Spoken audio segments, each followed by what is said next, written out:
you got to be willing to work. And I know I keep saying it, man, let's not work hard. We're going to work smart. And I'm like, why can't we just do both? Right? As a people, either or. How about as a people, we too far behind to pick. How to beat the trap. Hey, peace family, it's Jay Morrison, and you know what time it is. It is time for How to Beat the Trap. That's right, welcome to the Trap. I'm here with my brother, man, the king of Atlanta real estate, Mr. Ramon Tookes, Mr. Flipology himself, King Peace, and welcome to the Trap, man. Thank you for having me, man. You're familiar with the Trap. You familiar? Maybe a little bit. It's been a long time ago. A long time ago, right. Old days. All right, so King Ramon is the founder of Flipology, real estate developer, investor, private lender, family man, one of the most amazing dads that I've seen, an example of Black fatherhood that I've literally seen in my real life. I commend you for that probably more than anything. I appreciate it, man. I appreciate it. That's hard work. Hard work, but a great ROI. Yes, it is the best. The best. There's nothing that can beat that return. The best ROI. Yeah. So King Ramon, here in the Trap, right, we break down Trap as defined as a program or system that is designed to entice or entangle you, but secretly for the benefit of another. And so we bring on overachievers, hustlers, entrepreneurs that have beat some of America's most infamous traps, like the corner trap, yes, the college trap, yes, the corporate trap, got him, or even or the culture trap, getting sucked into the culture that we often get sucked into. And I know you personally have been able to beat many of those traps, and you preach it, you teach it, you live it. And so what we do, instead of just bombarding the trap, we're gonna reverse engineer a little bit out of that thing, and we're gonna start first with who Ramon Tookes is today. I want you to this is your time to shine, talk your talk. I know you're very humble, so I'm gonna be poking you, because I need you to talk your talk, what you've done in life, what you've done today, what you're doing today, what your mission is. Let everyone know who Ramon Tookes is. Talk your talk. Well, listen, man, I wanna say I've never heard anybody talk about the trap the way you just did that in about 60 seconds. So it makes you want to break the trap, to get out of the trap. If you're in the real trap, we want you out the trap. Facts. And it's a bunch of traps out here. So like you said, man, Ramon Tookes, this is year 27 for me being in this business. I was born and raised right here in Atlanta. And, you know, I started at 19. And like I said, this is year 27. And I've had all the ups and downs. I've had do I step foot into a different lifestyle?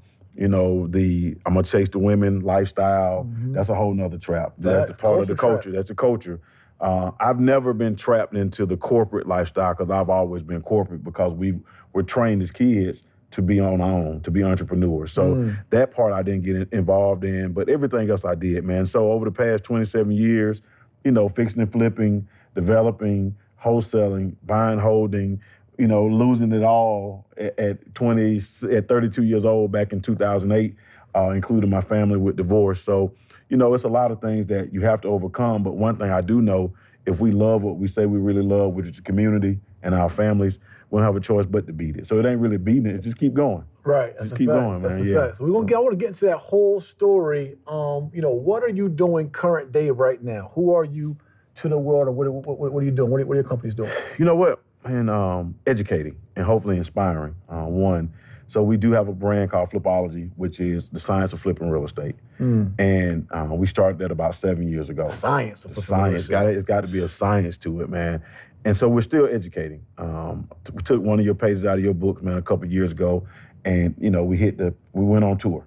And it's a different animal, man. That first time we did, I was like, man, Jay did it, man. Jay out there pumping, like, let's go. And that's inspiring a lot of us, you know what I mean? And so we did, 2018, we did 27 cities in 24 weeks. And then we were kind of tired in 2019. In 2020, it was COVID. And this year, we decided to do it. So we're doing about 10 cities.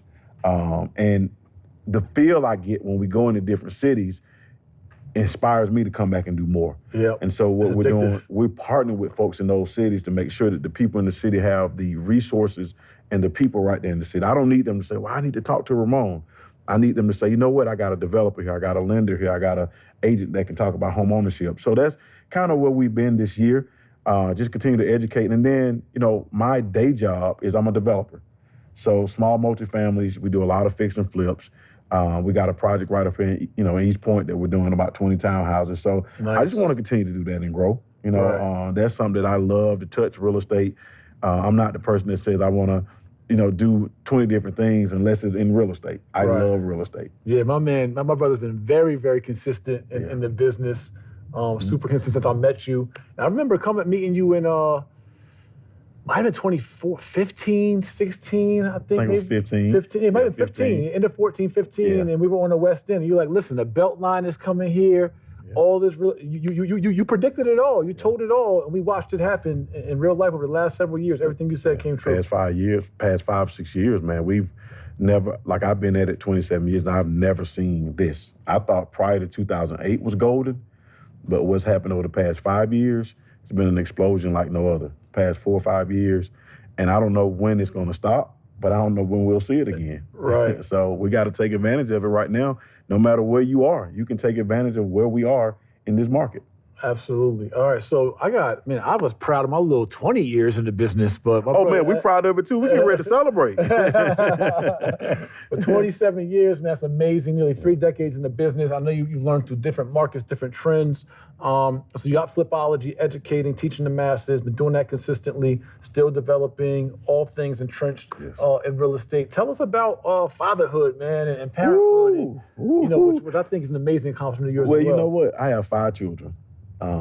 6, 14, 18, 20, and 25. And to watch them grow, to be a part of anything that I can be a part of, man, is probably the biggest accomplishment that I'll ever have. When I see my son, the 25-year-old, who is like one of the greatest kids ever, he's been on movie sets for the past 6-7 years, from Tyler Perry down to The Walking Dead. And I got, the oldest girl is up at Howard, and the youngest one just started FAMU. So just to, the 14-year-old just started high school, so it's man, I can't explain it, just the feel that I get when I think about them, like missing them or when they're not around.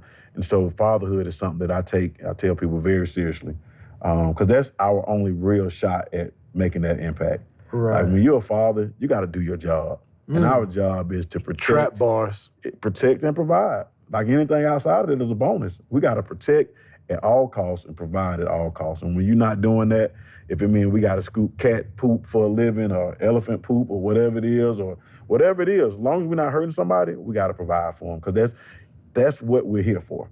You know what I mean? So that's the thing that I probably take most serious is fatherhood. Right, and why? I want to ask you that. Why does that mean so much to you? I just feel like it's our job, man. I had a great father, in spite of all the things that we've been through. And then the kids don't ask to be here. So, and we put them here. We put them here.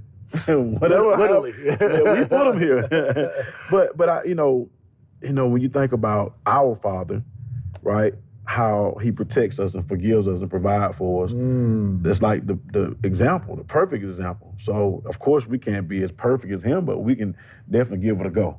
And anything other than doing that, I don't know. I have my feelings about that. I tell people, man, like, if you're not being a good father, we really can't be friends. Like, we really can't be. Like, it's no excuse. I don't care. I hear all the excuses. Man, she didn't. Nah, bro. We just got to, if they take them and run to Alaska, I'm going to take and go and find me an igloo to rent too.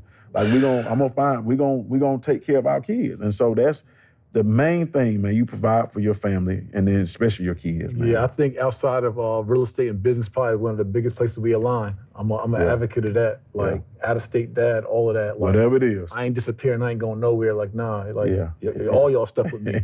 Look, man, for the first time, my girls, it's the first time ever I haven't seen them, like, touch them in 2 months, right? And it's been tough, too, because we've been running. And they get busy on you, too. When they get older, they forget to pick the phone up. They forget to do all of that. So, I call every morning, like, hey, So the youngest one, who just went to FAMU, she's notorious for not answering the phones. So it's been like Saturday, I was going to run down there to FAMU.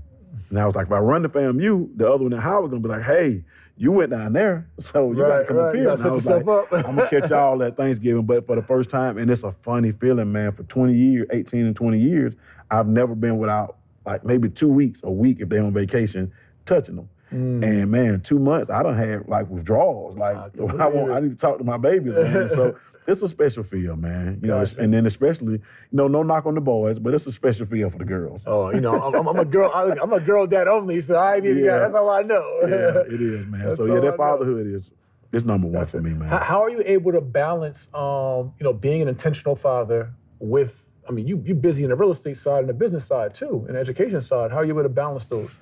It's tough. It's tough because I'm just learning how to take care of myself. And take care of you, I was about to say. It's been, listen, August of 2021, for the very first time in my life, I took a mental break. And I needed it. I really took August off. We got everybody to school. But for 46 years, I just been running. Want to make sure everybody okay. And I wasn't okay. I looked at one day and I was like, man, I forgot what happened yesterday. So I was like, I know I'm tired. And then, so I said, I'm gonna take off. And so really now, the self-care, as people say, regular massages. Like I got a massage envy account that's probably got 30 massages because it just sit there and just run, right? Points is running. Like I'm gonna drop the kids off and I'm gonna start going like once a week. Yeah. You know what I mean? Even like mental therapy, having mental therapy and physical therapy. So really, that balance has been off balance because I really have let everything else dictate who my life has been. But the balance is, man, being as much as I can for them. Right. Like, I have missed many practices. I do my best to plan ahead so I don't miss any events. But, with them, they'll call you and say, oh, I forgot I got a graduation in 3 hours. Like, because they feel like we can schedule that time. And I've been really on them about that part of it. But just, man, you just got to do it. It's them first. And I got to start putting me first sometimes, but them first, and then everything else, because I can dictate my work schedule. So that's the hard balance, though. Yeah. And you got to take care of you because an empty cup can't pour anymore. No, can't pour no more. Yep. Yeah. And without you, it get rough. It can be rough. Yeah. But I'm learning how to do that though. I'm really learning. When I tell you, last week, man, I was like, Sunday, I want to run. I was like, nah, I'm gonna sit still and watch the football game for the first time in a while. Sit my butt down. You get you one of them 90-minute or 120-minute massages. Yeah, I'm telling you, it'll change your life, man. Get you a 120. It'll change your life. Yeah, that's when you snore in. Yeah, I'm known for 2 90s back to back. Oh yeah, you getting a good snore. Yeah, I'm known for 2 90s back to back. So I'm 6'3". You gotta get all of this. Well, awesome. So you're doing amazing things, leading by example in the community, helping thousands of students understand the science of real estate, developing yourself. Let's go back down. Let's reverse engineer. There you go. Let's go back to the beginning. You said you grew up here in Atlanta. Yes. Tell us about that. What was growing up like? What was young Ramon Tookes? What was that upbringing like? You know what, man? We grew up and we look back and people say it was rough, but it really wasn't rough, man, to us. Young mom, I don't want to call her single because my dad has always been there for me. But when I was 5 years old, both my parents went to prison. And so, for a few years, we stayed with my grandmother in Kirkwood, which was supposedly rough, but it wasn't rough to us. Right. But we've always, man, God has always put people in our lives that have made it seem so easy, where somebody's going to be protecting you and providing for you. And who I called my grandmother was the person that we stayed with. And so her house was like grandmother's house. You know what I mean? You're gonna eat good, you're gonna get chastised, you're gonna get to go outside and play, all the cousins gonna be there. So that part of my life wasn't that bad, man. And I can say, it's been times where, we grew up too fast. You know what I mean? My mom, she was a young mom, so some things we got by doing it. By the time I got 13 though, man, we was at a point where we were hitting the streets. Gotcha. Let's rewind a little bit. So your mom and your father went to prison when you were young. Yeah, they went. 1980, man. I said, I can remember the day that they got my mom. You know what I mean? And so she came home a couple years later. Gotcha. And he came home a few years later.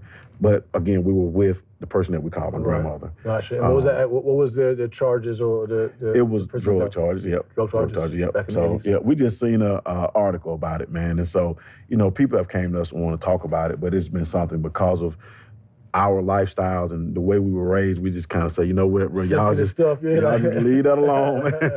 But it was they never encouraged us to do anything other than, be great people, be entrepreneurs. They sacrificed their lives for us so that we could be who we are now. You know what I mean? Like my dad used to say, you're not getting a job. If you want to start a business, I'll fund it. You know what I mean? You want to buy and sell cars, I got you. You know what I mean? He forced all of us to go to real estate school. Every one of us. How many siblings did you have? So my mom is 3 of us. My dad is 18 and counting. Yeah. Go ahead, Pops. Yeah. And he raised, he's 30 plus, he raised. And so, I always say, we don't understand how he did it, but he did it. And all of us got similar stories where he was there every time we needed him. You know what I mean? And at 13, he did probably what most people wouldn't do. He took me from my mom because that was the summer of '88. That was like crack summer. That was like, man, Atlanta is on fire. Hey, Peace Family Real Estate Pioneer Jay Morrison coming to you live from the Black House. Why haven't you got your first of its kind video textbook, interactive video textbook experience, the 12-step real estate crash course? This book will make you a real estate power player in real life with over 6.5 hours of video lessons with 290 pages of real workbook experiences, tests, quizzes, assessments that give you the skill set, mindset, and formulas needed to dominate in real estate and be a power player in any part of the industry in real life. Homeowner, realtor, wholesaler, landlord, flipper, developer, don't matter. You need this book. Your family needs this book. Go tap in, click the link right now for your interactive, first of its kind video textbook experience in real life. Tap in. 12stepvideotextbook.com. You know what I mean? And he took me to my stepmom's house. And she was, she helped raise me from 13 to when I finished college. And so he understood that he was going to have something different to deal with, but he was willing to take that sacrifice so that I was in a better environment. Because not that my mom was a bad mom, she was just young, you know what I mean? And she was going to be somebody that's going to go get her some money. And so us too. And so, he wanted to be a traditional house as much as possible. Gotcha. You know what I mean? And so that really, I could say that probably saved me from, years in prison, because I got older siblings that, you couldn't slow them down because of the ages. They were 18, 19. It was out here. It's a wrap. You know what I mean? But, everybody's fine now. You know what I mean? Gotcha. So 13, you hit the streets, Pops came in and let's go. Came and got you. Let's go, yeah. Were you able to pull away from the streets at that time? Oh, yeah. So because he was so powerful, it was what he said. It wasn't like it wasn't fighting back. It was like, you coming over here. And that's what happened. Even with my siblings, older brothers, we laughed because I called myself like at 16, like, man, I'm leaving. I left. And I went to hang out with them, and they were, at that time, 1991, they were those dudes. And we were sitting at Houston's on Lennox, and, we had the big cell phone with the big antennas. And it was my brother, my cousin, and the crew. And the phone started ringing, and my cousin was like, oh, Lord. And I was like, what's wrong with him? And then my brother looked, and then the pages started going off. You know what I mean? And they was like, hey, we got to take you home. And I was like, what you mean, man? No, man, I don't want to go home. Yeah, they was like, no, he calling. He said, bring you home. And literally, bro, they dropped me off at the edge of the driveway. I'm like, man, get out. And I was like, man, y'all supposed to be tough. But he was very forceful about protecting us, even them. Wow. But it was at a point where they were a lot older, so he couldn't make them do that. But everything else, man, I can say from 13 till, I got grown, he protected and provided. And he made sure we had what we needed. That explains a lot about who you are today. It does, man. Family. And even, the people that helped raise us, my grandparents, my grandfather was a hardworking man, same thing. Kind of, he ain't going for it. You know what it is. You're going to work. You're going to go fishing. You're going to go hunting. He was like a real man's man. I love he him was kind of man. oh, man, he was the man's man. I aspired to be that man my whole life. Yeah, I'm going to leave that alone. I don't want to go fishing. I don't want to go hunt. But no, just the presence of, when grandpop come in, man. or when dad come in, like that's that presence of like. It's a different feel. Like it's law. That's a real patriarch. It was. You know what I mean? So that I tell people I've never seen a weak man. in the definition that I'm going to call it, right? When I say that, they've always been there. Like, I had no fear. That was one of the issues. They said, you had no fear as a kid. No, because I thought everybody could protect me. So I'm cool. I'm going to jump out in front. I'm going to jump out the building. I'm going to ride motorcycles. I'm going to do everything that little boys are supposed to do because they always felt like you had the village of the men. You had the men in your life. So, I mean, that's where we get a lot of it from. Imagine the whole Black community having just men like that. Man.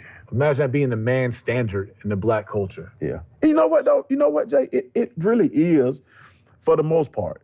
They will show the bad examples more than they will show the good examples. That's true. And I know a lot of great men that you don't see it because they're not going to show it. Nobody's going to show that. You're not going to see it on social media because it's not sexy. Right. You know what I mean? You never see people like with videos saying, oh my God, like this is, because that's really our job. So really we shouldn't be flashing it. But I don't want you to flash the bad dude. Leave him out there. He messed up the average. But it's really not bad dudes. It's just bad decisions, man, for the most part. So absolutely. All right, so going through high school, right? You live with your mom, your stepmom and your dad. You graduated high school? Yep, graduated high school.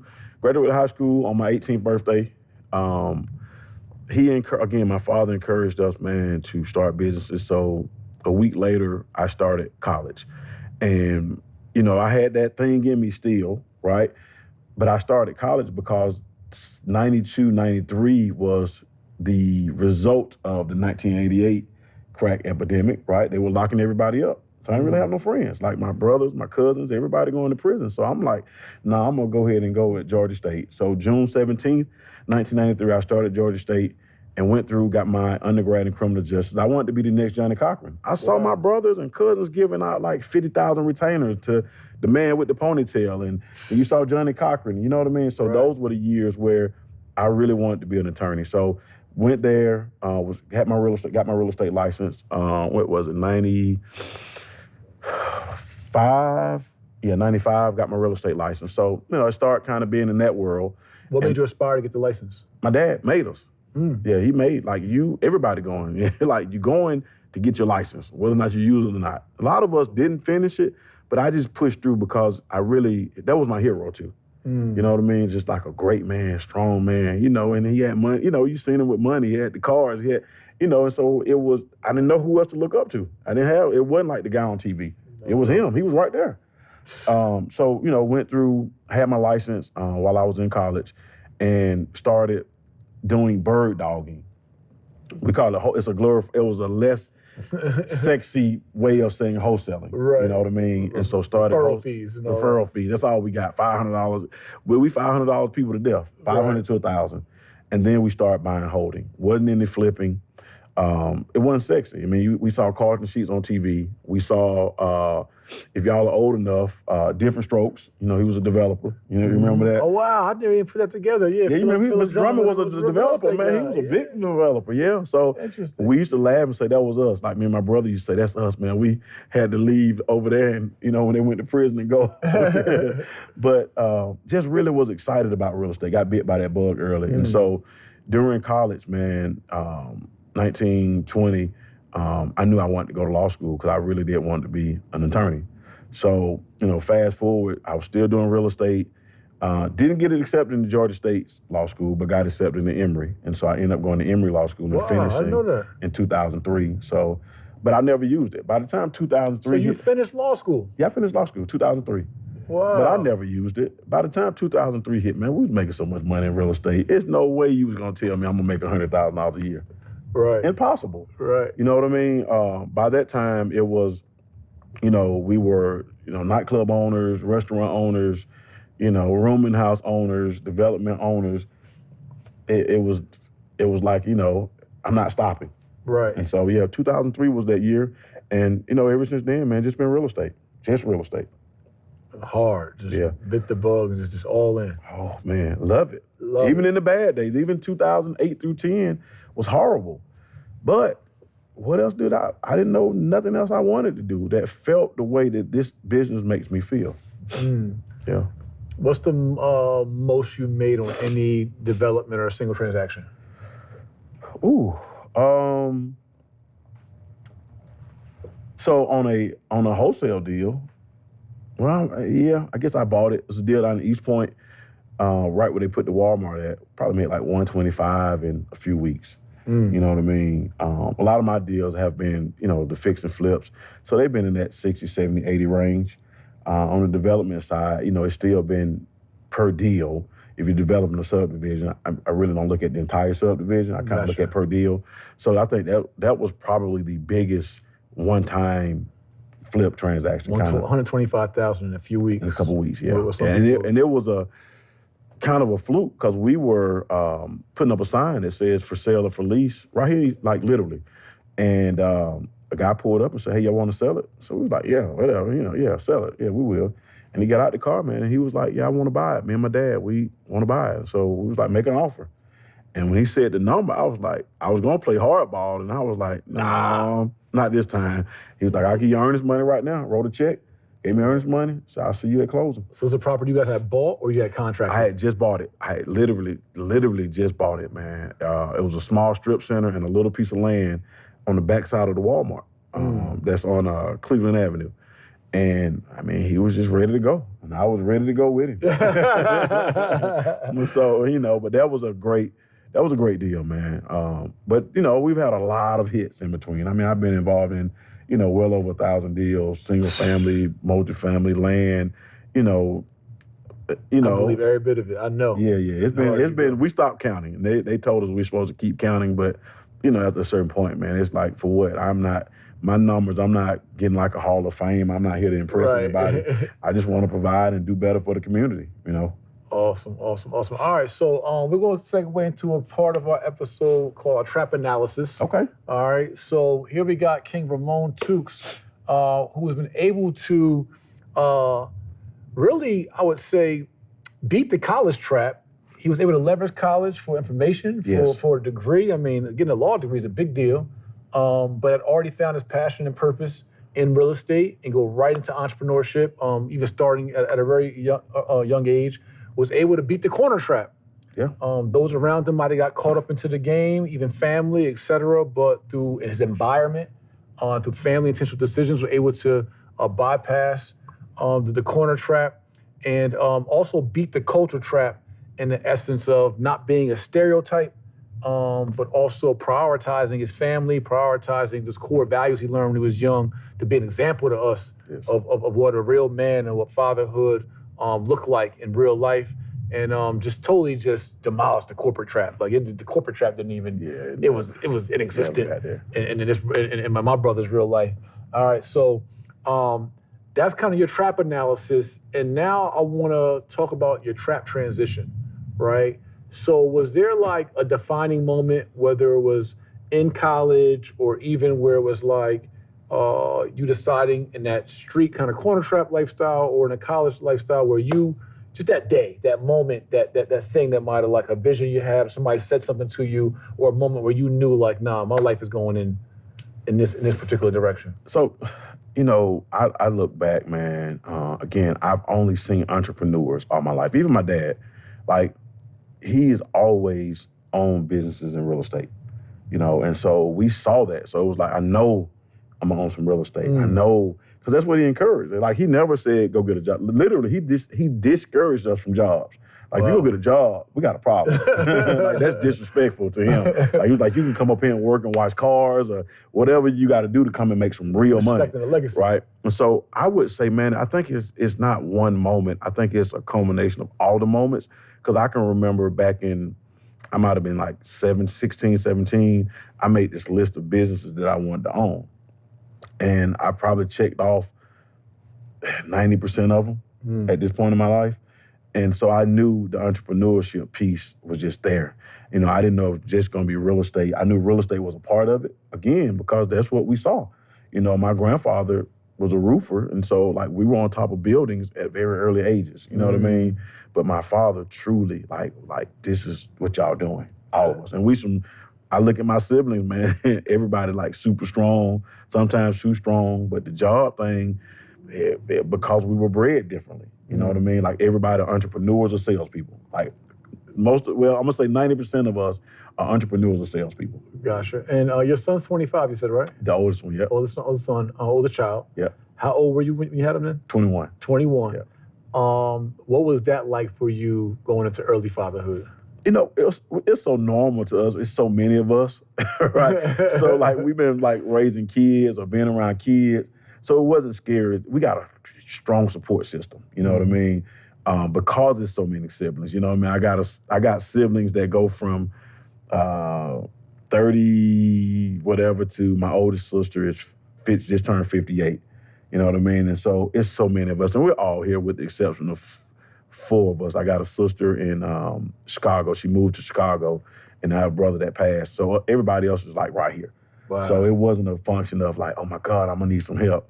I never thought twice about it. Like one more to the Just put one more in there, like throw them in there. And that's the way. I mean, that's the way our families work. Like, okay, you need something, okay, just drop them off. Like, you know what I mean? So it wasn't where I see why a lot of young fathers struggle because it's not the same support. You know, most of the time we got to figure it out, and it's scary. Because even as a grown man, when somebody, you know, my kids are coming into the world, I'm like, I hope they be good kids. I hope they got all their fingers and toes. I hope they, you know, it's so many things. Like when they sleep, I'm watching them. I want to see their chest move. So that's like normal, you know what I mean, for like fathers. But other than that, man, it was kind of easy. Gotcha. That's sweet. All right, so now I want to put you in a trap seat. It's our hot seat. Hot seat. Right? Yeah, trap seat. And I really actually want to start with, so in our trap seat, we got a segment called Trap Blown. This is where you get a chance to blow our minds, right? And so I got a couple personal questions I'm going to save last. Ooh. But first, I want to go on the real estate side, because you are for certain a real estate expert, real estate king. And I know the average person that looks to get into real estate, buying and holding, buying and flipping, just investing, our biggest thing is, hey, I don't got the cash or I don't got the credit. Can you give our audience some game? Let's start with the person that says, look, I want to get into real estate, but my credit ain't good. What's some game for that person I tell them lies. Lies. And the reason why I say that, man, is one, it doesn't matter. We have options no matter where you are. Whether you got a ton of money or you have nothing and you're struggling financially and your credit's bad and you just don't know nothing, right? We can put you on a pathway. You just got to have the work ethic and the discipline, right? And so if you got bad credit, figure out a way you can come in, you can go bird dog. You can drive for dollars. You can, you can. Explain it then what bird dogging is. So bird dogging is, so I know a lot of people don't talk about it now. They really talk about wholesaling. Right. But bird dogging is, I just go get you some addresses. I just go talk to Miss Mary and say, Miss Mary, I got to buy you for you. And then you pay me $1,000 to $500 referral fee. I don't do anything else except give you the information, the address or the telephone number. That is so easy. It don't get no easier than that. And nobody right. Everyone's in this whole new age of wholesaling. That's why they failing. That's why 99% this from our era. I say bird dog, they're like, what's that? I know exactly what you mean when you say bird dog. Listen, most wholesalers fail. They hate when I say this. 90% of them going to fail. Because one, they don't have the discipline. One, they don't want to share. One, they don't have the relationships. And so that's big. Right, you can do all the calling you want to call. Everybody calling. Everybody sending out postcards. That's why they're not getting a good return, because they don't have the relationships. So when you have the relationships, which means, hey, Jay, can I come drive you around for 2 days? Hey, Ramon, I heard you was going to this city. Let me meet you there. But listen, bro, I ain't really got no gas money. We got you. Like, if you're willing to work and be disciplined, we can figure out a way to help you make money. And it's not very difficult no matter where you are. So if your credit bad, let's do a deal and get your credit right. Gotcha. So somebody that wants to repair their credit or pay off some debt could simply have a relationship with an investor or some kind of end buyer and just go out and find them viable addresses. And if they close on that deal, get a $500, $1,000 referral fee. That's it. That's it. And that's the easy part. I mean, that's easier, but here's the thing. Listen, not only if you get into a network like ours, you can make referrals from, hey, man, I got somebody that don't have good credit. Who repairs credit? We can refer them to somebody and make 10, 15%, right? Somebody needs a loan. We can refer them to somebody and you can make a couple of dollars, right? I got somebody that's a buyer. You can bring the buyer and we'll find the deal. So it's really no excuse. You just got to be disciplined enough and be willing to humble yourself to say, I don't have this. Because there's a lot of things I don't have, but when I know I don't have them, Hey, Jay, listen, I need $1 million. Yeah. Jay gonna go find $1 million.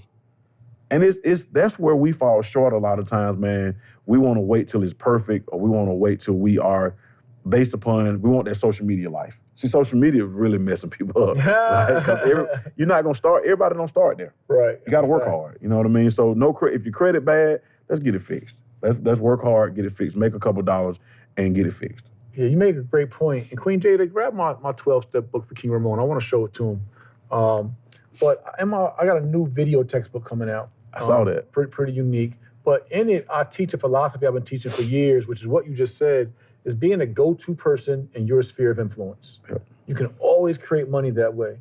If you just know more about credit, more about real estate, just your general community, your general family, right? You ain't gotta be an expert like you or I, but just knowing a little bit more about it than everybody else and knowing where the resources are, you can make money just in pointing and giving people direction and just saying, I mean, hey, that's what Amazon is. It's just a big pointing machine. big middleman, It's the biggest pointing machine.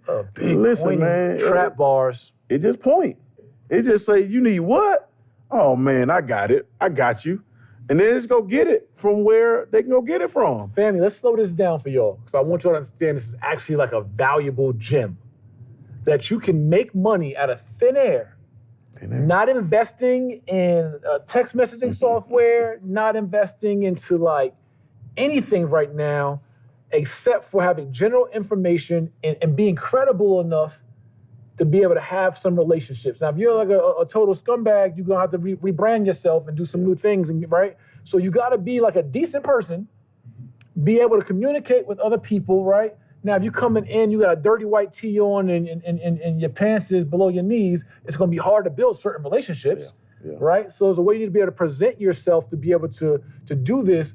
But if you just position yourself to be able to have those relationships, you can literally make money, because people that got resources and got products and got services, they want new customers. Correct. And they usually are willing to pay a referral fee and fair exchange, no robbery for those customers, whether it's credit repair, whether it's house flipping, whether it's coaching, whether it's a title agent, whether it's branding, marketing, business card, whatever it might be, you can literally make money being a pointer. That's it. Your own little mini Amazon, just by knowing where the resources are and getting a fee in exchange for that. Yeah. That's just You game. gotta be real. Here's the thing, man. You gotta be willing to work. And I know I keep saying that, man, let's not work hard, we're gonna work smart. And I'm like, why can't we just do both? Right? As a people, either or. How about as a people, we too far behind to pick. Like we 555 years behind now. Yeah. Like the pandemic, we got further behind as a people. And so we gotta work hard and smart so that I ain't gonna say catch up, but so that we close that gap some and we're not continuing to go backwards. And that comes with working hard. That comes with 12 hours. I mean, I remember when I first met you was like, man, I got a call at 5 in the morning. And then we was like, okay, well, everybody gonna talk at 11 at night. I'm like, we all the same. Right. The timing of how we work, man, you just gotta go all in. And when you get some money, you can't go to that 4-hour workday. You keep grinding. You keep grinding. It's simple. Like, and that's the only thing I tell people, work hard, be disciplined enough and work hard. And you'll get there. Yep, outwork the work. Yeah, outwork the work. And guess what? You're going to have setbacks. Things are not going, I'm not going to say you fail, but things are not going to go as we planned, right? Who planned 2008, 2009? I didn't. I lost everything. But got to outwork the work. Right. Listen, my circumstance has hit me. I now must outwork it. Let's go. That's it. So, all right. So what's a gem for somebody that's looking to flip a property? Like if you're looking to go out and flip a house, right? Obviously, we know mentorship is certainly important. I think probably the biggest gem of them all. But what's like a specific tactical like skill that somebody would look for in flipping a property or finding a good property to flip? Like what's one of those gems that you use? Be patient. Be very patient. Like, because this market is like, again, nothing we've ever seen. We've never had investors fighting homeowners, fighting hedge funds, fighting foreign investors, fighting, you know what I mean? Like we've never ever seen all of us at one time. So if you are flipping, one, just you got to make sure your numbers are tight. Don't say, oh yeah, man, 6 months this house is gonna be worth. Don't do that. Use historical data. Like I'm cool with in your mind you thinking that, but I want to buy it based upon what stuff has sold for in the past 6 months. If it ain't then, I don't know what's going to happen tomorrow. I can tell you what happened yesterday, right? And if something goes wrong tomorrow, there's a market crash, well, so what? Like, we can't control that. Right. But I can control overpaying for something because somebody says we're going to bid on it. I don't even bid, bro. Like, I'm not bidding against you. Like, we don't win. Right. So I think, really knowing your numbers. Bid to be the biggest loser. That's what it is. You're going to bid $20,000 over, and then you got to go borrow hard money, right? And now you at 85 cents on a dollar, and you got to keep it 6 months, and you're going to have some overruns, and you got to pay the agent 6%. So where do you make your money at? You got to stick with the formula. We're not going over 70 cents on the dollar unless you tell me something real special. Not happening. All in, 70 cents. Patience and discipline. Patience and discipline. And then you don't always have to have the whole pie. So I always say this, the partnerships, group economics, you talk about it, you teach it, you showed us, right? Group economics, if you got a deal and I got some money, or you got the time and I got the money and he got the deal, then guess what? Let's come together. Right. Because you may not ever find a deal. That's the truth. Like right now, there's a lot of people sitting on the sideline with millions. There's millions of lenders saying, oh my God, we got to lend this money out. It's a fact. You know what's happening? We can't compete. The hedge funds got their own money. And until we work together a little bit better, they're going to keep getting the deals. Because most people don't think long term. They think, I'm going to make the most money with the hedge funds. And they don't think in 20 years, 10 years, it's going to be a rental whole society. That's where it's going. Because we're not participating enough together to say, I want a homeowner in this house. I want my neighborhood to be 70-30 homeowners, 30% tenants, landlords. You know what I mean? So I think people got to be patient, and they also got to learn how to work together. That's a fact. Yeah. I agree. I think, if not, all the pre-approval letters in the world ain't gonna help. All the cash in the world, you're not getting a deal. You're just not. And it ain't crashing no time soon. I don't think. I know, I'm like, it got to, but it's just like it's rolling right now. It's a different animal, Jay. When it crashed, the people that are now buying the real estate were the people supporting the mortgages. So they don't care, like right now, right? When the stuff gets to be at a lower price, they've raised all that money that they got to spend. So they're going to buy. We cannot compete with them. There is no competition with them. Think about one group bought 35,000 single-family residences in 2020. This is just one of them. 35,000. Rental properties. Rentals. That's a whole different animal, man. So I don't think what we saw in 2008, 2009, I just don't foresee it happening.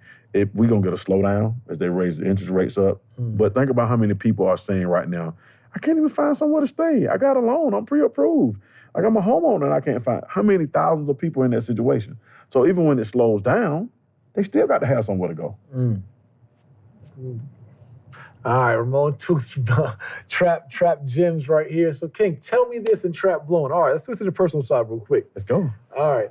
So, give us a mind-blowing story or scenario from out your life, from out your career, of something you're just like, yo, I was amazed to have done this. I can't even believe I've done this or met this person or accomplished this.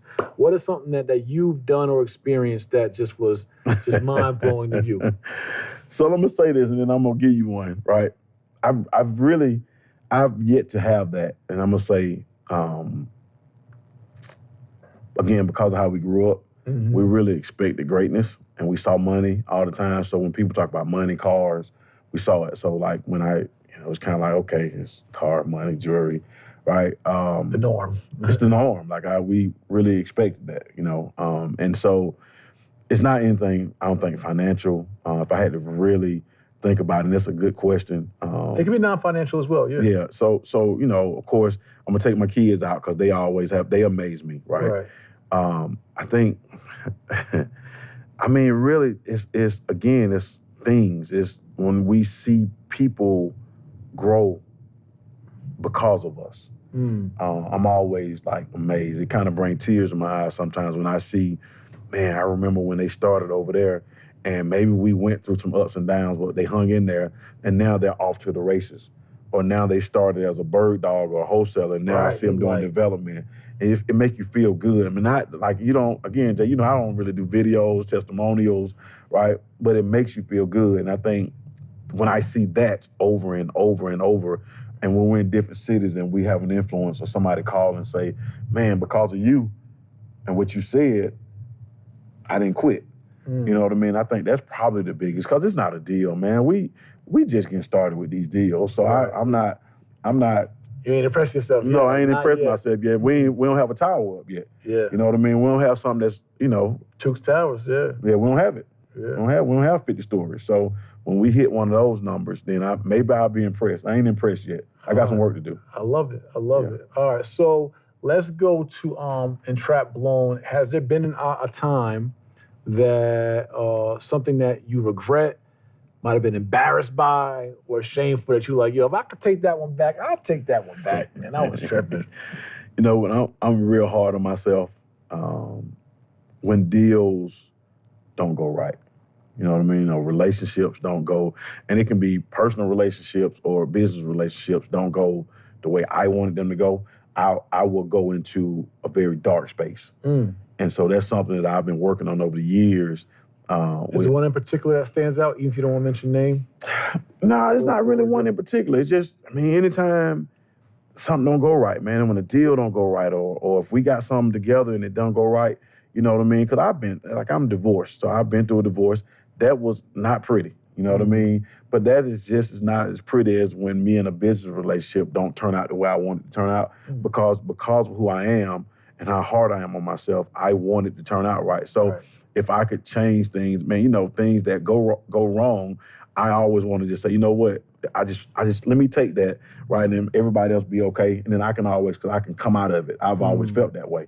You know what I mean? So I don't think it's, again, not one anything particular. It's just when things don't go right, it sends me into a different realm. And I'm getting better at it, because when things don't go right, you got to bounce right back. And I think sometimes I dwell on it a little bit too long, like, what did I do wrong?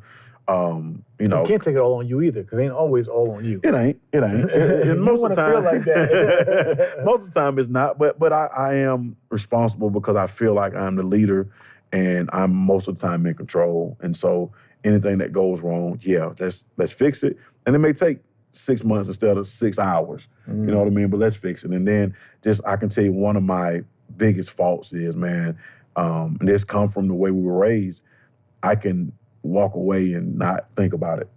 Like I can, like they say, you just cold as you can be. Yeah. And I've thought about like relationships that I've had, and I just I want to pick up the phone and just be like, and then I'm like, nah, that's that ego thing. Yeah, you know what I mean? But as you get older, you start reflecting on things of the past, and so you want to always make things as right as possible, man. And so I think that's probably my biggest regrets, is having that attitude or that feel, and then just the way I act when things don't go right. I love that, accountability. Yep. All right, and so we're going to talk about now and transition to our trap cheat sheet. This is basically, I'd love for you to give some advice or game to particularly a young real estate investor out there. It could be young or old, but young in the business, who might be struggling, who's trying to get it started, right? Not hitting all the things.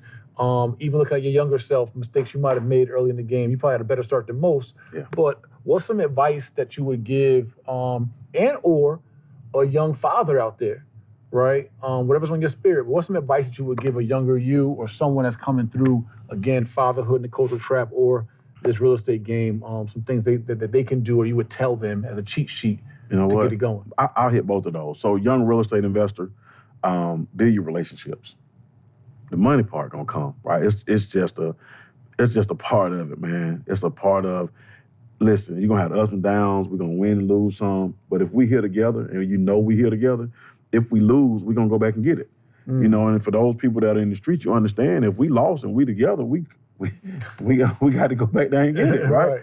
So that is part of, man, what I say, man, just focus on your relationships and your knowledge, and then be humble when you're serving. Like, it's okay I don't care if you're older, younger, if you got an event, man, you need me to come sweep, people will tell you, I'm coming to sweep. Because that means you're going to go to another level. It doesn't stop my level, because what God got for me is for me. But it does help you go to another level and relieve the stress. So, work on the relationships. Y'all stop focusing on the money, because the money is gonna come and it could go just like that. You can lose it all tomorrow. But if you got the right relationships, guess what? I can get back more. You gotta bounce back, trap bar. Yep. And as far as fathers, be fathers. Treat your children like you, like they are, that's it. Like your life depended on it. No matter what, man, and get around more men. I know you have, what is it, every Saturday? Yeah, every other Saturday. Every other Saturday, every man. third Saturday. You sit and you mentor young men. Get involved. Get involved. Ain't none of us perfect, man. We pray every Sunday night. We have an organization called Monday Morning Men. We pray every Sunday night so that we go into the week as stronger men, because, a lot of times we want to hold it in, and we having heart attacks and committing suicide because we feel like we don't have nobody to talk to. Talk, cry, let it out, but go be men and make sure if you're a father, like, take that like with the most pride. Take it like somebody paying you $1 million a day. We ain't getting paid. You know what I mean? That's the way I feel. Like when I see them smile, when I, just hear their voices, when I see pictures or whatever it may be, I understand, man, like there's no happier feeling in the world. So as a father, just go do it.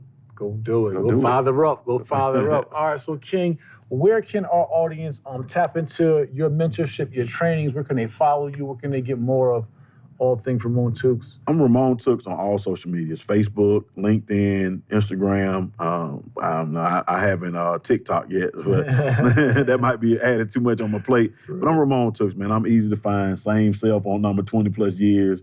We're doing some things that'll be coming out, man. You'll see it. But if you follow me on social media, I engage on Instagram a little bit more on a daily basis. So just shoot me a DM, reach out to me, man. If I can answer any questions or help, that's what I'm here for. Awesome. And family, we're going to make sure that we collab. Ramon and I, again, have been friends going on, man, almost 10 years now and a little bit. Yeah. We've been building together, and not just friends, but brotherhood, right? And in some of my hardest times, my brother's always reached out to me. So my greatest times, he reached out to me, and he mean that. We willing to sweep or come speak or whatever it is. So a true man's man, true leader, and all that. But we're going to put a collaboration together, guys, for Ramon and his mentorship, and see where we can come together and give you guys some bonuses and some benefits to tap in to our trainings and learn more from him and all his genius on the science of real estate.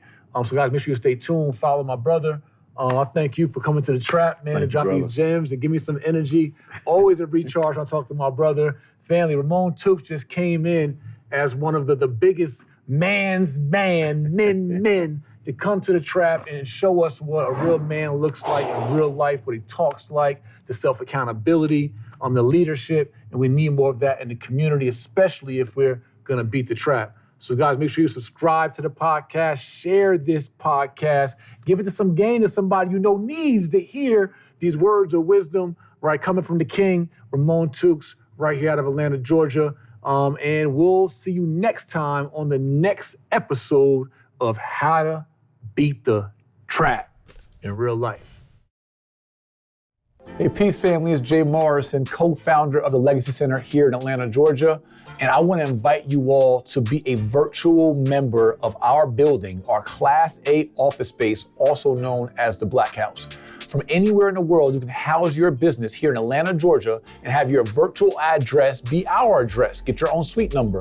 You also can get our virtual notary services, our virtual receptionist services, have a telephone line for your team, and get access to our meeting rooms, conference rooms, and get 1 day per month to actually visit our building and house your business here in real life. Family, this opportunity is just $40 per month or $300 for the year. Super discount for you to be able to have a Class A office space, house your business address 2 miles from Tyler Perry's studio, 5 minutes from the world's busiest airport, right here in amazing Atlanta, Georgia at legacycenter.com.